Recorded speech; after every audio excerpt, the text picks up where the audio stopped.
Mr. Steele, anything else, sir?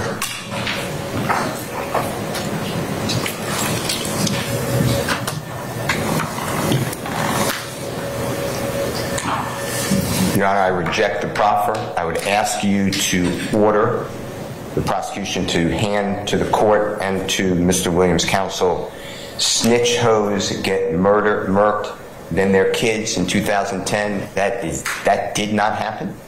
She's an officer of the court, and so am I. Okay, and you should. I believe the law. Mr.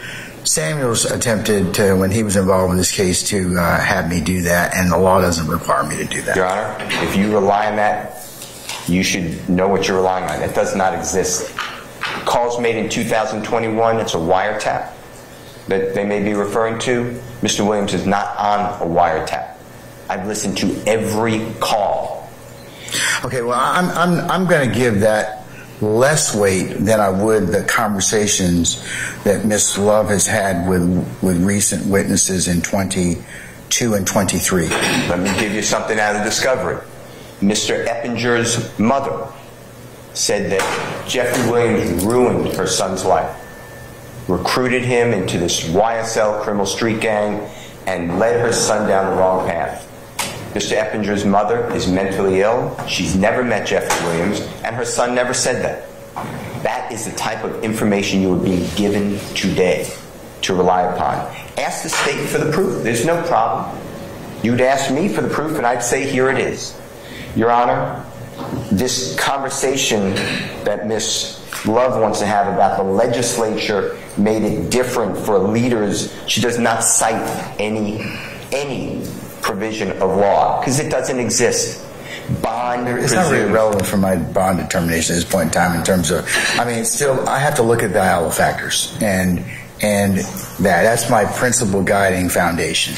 But aren't you concerned at some point, Your Honor, that you're being told misrepresentations? At some point, do you just think... If that's the case, then there are other remedies for this court to undertake and other bodies that this court can refer those matters to. I have to take your proffers that you tell me as counsel. When we all go through a very lengthy licensure to include a professional ethics MPRE examination given in tandem with our licensure as lawyers. So I think most people take that pretty seriously, because to lie to the tribunal is pretty serious. So if I find that out later on, I'll make the appropriate decision. And Mr. Williams will still be potentially rotting in jail.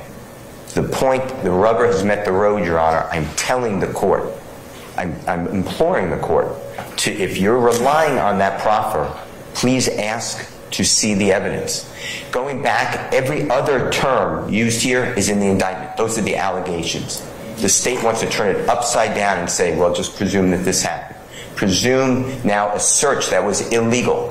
Let's presume that as well. The failure to appear, what they didn't tell you was there was no notice given. It was a speeding ticket that got dismissed. That's the failure to appear.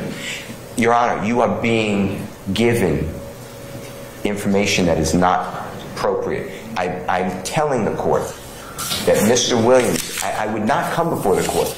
It's the third time.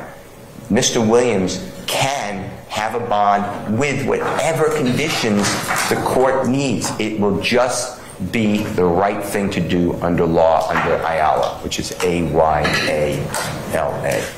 I'll answer any of your other questions, but the tour bus, Mr. Williams was, Mr. Love rather, put Mr. Williams in that. Mr. Williams was out of state. He was not charged in Cobb County, and there's a memo from the Cobb County District Attorney. He's now a Superior Court judge, the Honorable then District Attorney Reynolds, saying there is not enough evidence to charge Mr. Williams in any crime involving the tour bus shooting